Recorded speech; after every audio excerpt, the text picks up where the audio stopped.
can you go to the Neil DeGrasse Tyson article? Okay, so DeGrasse Tyson says it might be too late to recover from climate change. This is the one where we had an emotional. This is 5 years ago or something. Can you go a little lower to read it on how he puts it? Make it a little bit bigger so I can read it.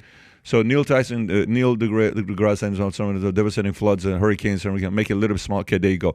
In an interview with CNN GPS, Tyson got emotional when Fareed Zakaria asked about what made Homeland Security Advisor Tom's refusal to say whether climate change has been a factor in Hurricane Harvey or Irma's strength despite scientific evidence pointing to the fact that it had made the storms more destructive. 50 inches of rain in Houston, Tyson claimed.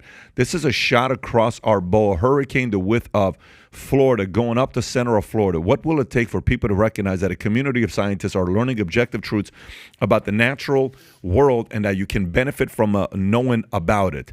And he continued to say that he had no patience for those who, as he puts it, cherry-pick scientific studies according to their belief system. The press will sometimes find a single paper and say, oh, there's a new truth if the study holds it, but an emergent scientific truth for it to become an objective truth, a truth that is true whether or not you believe in it, it requires more than one scientific paper. It requires a whole system of people research, all leaning in the same direction, all pointing to the same kind. Anyways, so he goes on, saying the day two politicians are arguing about whether science is true, it means nothing gets done. Nothing.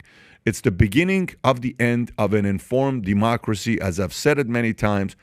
What do you think about when you hear this is considered to many people one of the smartest guys in America, okay? So some people, this guy's got billions on top of billions of views, okay?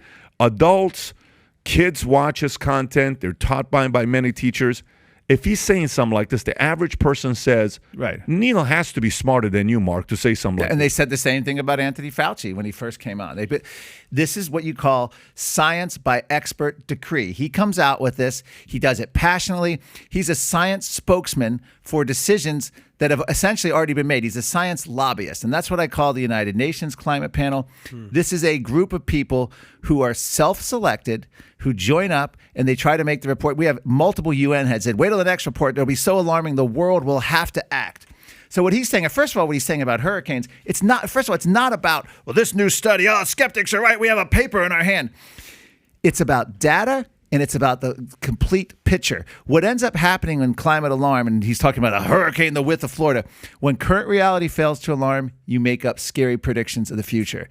And if you look at this, and first of all, on all weather, hurricanes, floods, droughts, tornadoes, wildfires, there's either no trend or declining trend. And this is sourced from United Nations reports. And there's no way, the worst hurricanes decade of the last 100 years was the 1940s. The UN has done multiple extreme weather reports where they bury this information, but essentially shows there's either no trend. Global droughts, there's no trend. Global floods, there's no trend. But they scare you because they predict it's going to happen. And then he mentioned Houston having 50 inches of water or whatever it was. The whole nature of extreme weather is you can always find some extreme somewhere. There's always going to be a record broken. Liken it to a lottery. The odds of you winning the lottery are low. The odds of someone winning the lottery are almost 100% at some point, or maybe some weeks they don't if you're doing a pick six or something.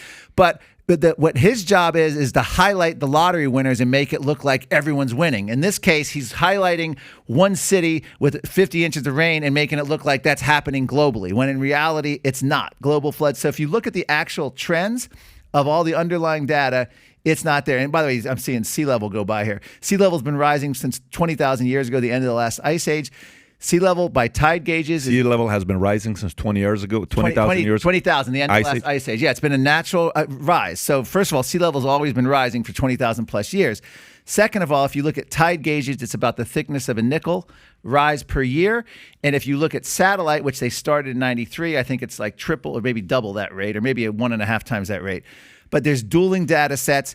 And even if you accept their high end, it would take 3,500 years to get the sea level rise that Al Gore warned about in his film An Inconvenient Truth. 3,500 years if you were to believe humans were accelerating it. But the point is, sea level rise is natural. If you're worried about sea level rise, you can look at what the Dutch did. There's all sorts of things you can do with that, and that requires development, economic growth, and also wise building plans. You don't want to put all these houses on the beach because it's a natural thing happening anyway. So, but it's important to go back to the Neil Tyson DeGrasse, because that is expert judgment, expert consensus. That's the way they've done this. That goes back to the whole 97% consensus. These are scientists. People trust them. 4 out of 5 dentists recommend this toothpaste. 97% of scientists say this. We had Richard Toll, who I interviewed, who was a lead author of the United Nations report, looked into the 97% consensus done by an Australian named John Cook, the underlying data. He said the consensus in that paper was quite literally pulled from thin air. There's another paper of 97%, and they got a survey of 10,000 scientists, whittled it down to 77, and they came out with 75 answered the survey, is the earth warming, do humans contribute? And they came out with a 97% consensus that way, even though there were questions a lot of skeptical scientists would answer yes to. So this is important because when you cut to the COVID debate, you put out a credentialed expert who makes these claims, puts a little bit of data in, and then tries to scare the public because they're lobbying. He's lobbying you for a policy position there. Are you basically saying that Neil deGrasse Tyson is the Anthony Fauci of climate change? I don't know enough about him. I don't think he's that bad. No, Okay. But I do think he's lobbying for for a solution. It's not just he's not that bad. He doesn't have that kind of power. Right. He doesn't have that. Anthony Fauci has power and influence. Okay. Neil is Neil's also more careful, I think, generally than Fauci. Fauci was just all over the place. So if you like this clip and you want to watch another one, click right here. And if you want to watch the entire podcast, click right here.